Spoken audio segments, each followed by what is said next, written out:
ശബരിമല സ്വർണ്ണക്കൊള്ളക്കേസിൽ ഹൈക്കോടതി നിയോഗിച്ച SITക്കെതിരെ ദേവസ്വം മന്ത്രി കെ മുരളീധരൻ SITയെ കയറൂരി വിടില്ല എന്നും SIT അന്വേഷണത്തിൽ തൃപ്തിയില്ല എന്നും മന്ത്രി റിപ്പോർട്ടറിനോട് പറഞ്ഞു.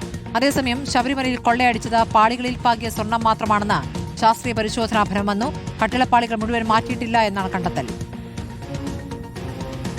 SIT അംഗങ്ങൾ പറയുന്നത് കഴിഞ്ഞ സർക്കാരിൻ്റെ സമ്മർദ്ദം കാരണമാണ് അവരങ്ങനെ പ്രവർത്തിച്ചതെന്നാണ്. SITയുടെ അംഗങ്ങളുമായി ഇപ്പോൾ സംസാരിക്കാൻ ഈ പരസ്യമായിട്ടൊരു ഡിസ്കഷൻ നടത്താൻ ഹൈക്കോടതിയുടെ നിയന്ത്രണം ഞങ്ങളുടെ മേലുണ്ട് എന്ന് വിചാരിച്ച് അവരങ്ങനെ കയറി വിടാനും തീരുമാനിച്ചിട്ടില്ല. ആ കാര്യം ആലോചിക്കുന്നുണ്ട്.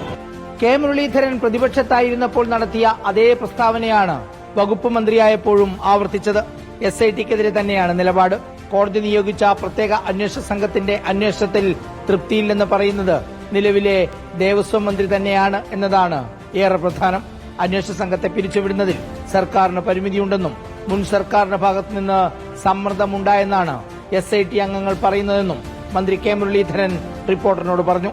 അതേസമയം SIT കാത്തിരുന്ന അന്വേഷണ ഫലം കൊല്ലം കോടതിയിൽ സമർപ്പിച്ചു. ജംഷഡ്പൂരിലെ ദേശീയ മെറ്റലർജിക്കൽ ലബോറട്ടറിയുടെ ഫലമാണ് SITക്ക് കിട്ടിയത്.